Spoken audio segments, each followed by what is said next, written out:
Hello! My last video, the one talking about why you might want to try a bloody build, triggered a lot of discussion. One thing that came up over and over again was the debate between going bloody versus full health. Some lean towards the power of low health builds, but some swear by full health, and some even go mortal with vampiric weapons. So I wanted to dig a bit deeper into that and show you a comparison between how each plays, so you can better judge how the differences play out in actual combat.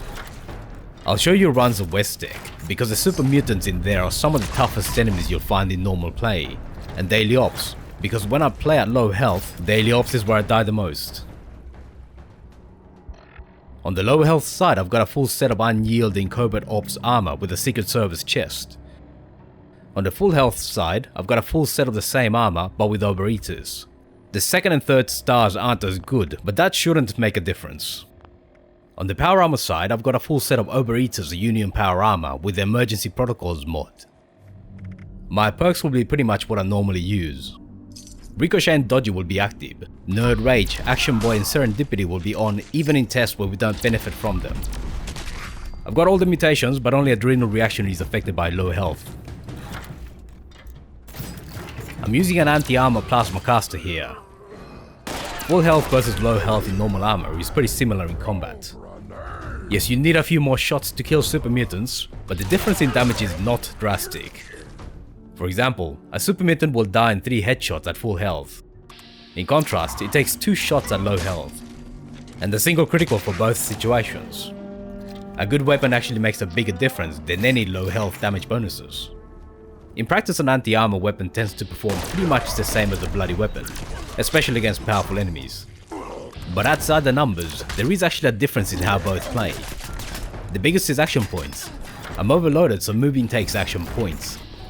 This is the worst possible scenario, but it's a good test to show how your action points get affected. At full health, I've got just under 300 action points. At low health, I get just under 500 action points. If you equip Dodgy and use VATS for combat, the difference is noticeable. You have to either pause or spam AP boosting food more often, because you run out of AP more often. You're also less accurate. It's not a massive amount, you just miss a few more shots than you would at low health, and get less criticals. None of them are huge drawbacks individually, but they do stack. More damage means you need less shots to kill enemies, and more criticals means you need even less shots, which means you use less action points. On top of that, you start with more action points, so you don't run out as often. It's not a game-changing difference, but it does add up to a smoother experience with a full unyielding set. Having said that, a full health commando is just as viable, especially if you don't use VATS. But let's get a little bit more extreme. Let's do a daily ops with full health power armor and low health VATS. It just happens that the daily ops has a pretty bad set of mutations for a low health build. Savage Strike basically bypasses armor, so it only takes a few hits to kill someone even if they're in power armor. Just to make the example even more extreme, I'll be using Foundation's Vengeance, which is a bloody weapon, at full health. So the only damage boost is from the explosive effect. It's still very effective, even against the extra tanky enemies. A low health Foundation's Vengeance does about double the damage per shot. It's noticeably more effective, but you're still killing enemies quite fast without the damage bonuses. The last boss is slow to kill, but I'm just that much more durable.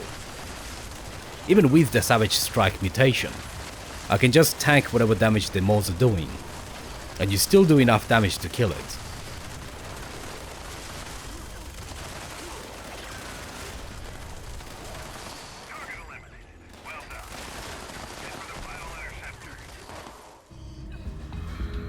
For low health, I used my anti-armor railway rifle.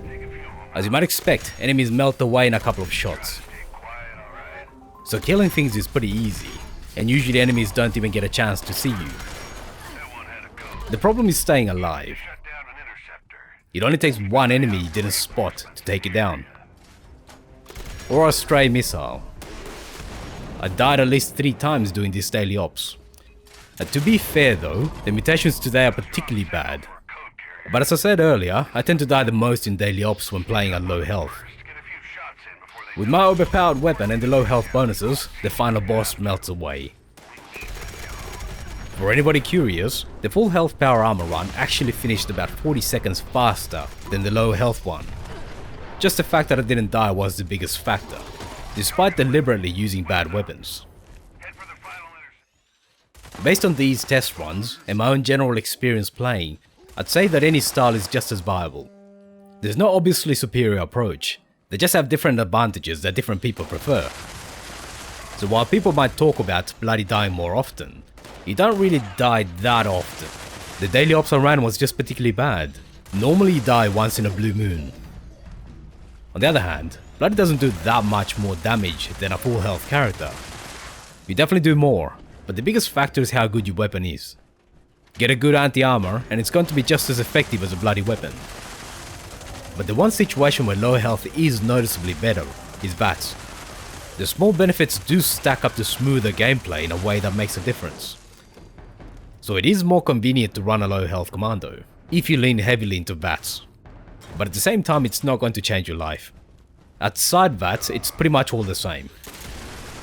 So while there are differences between bloody and full health, they're not massive. Something like the marsupial mutation actually makes a bigger difference to your gameplay. If you don't believe me, just try going back to playing without it and you'll see what I mean. The gist of all this is that you should play however you want. This is not a game about min-maxing the crap out of your character. It all works as long as you're having fun.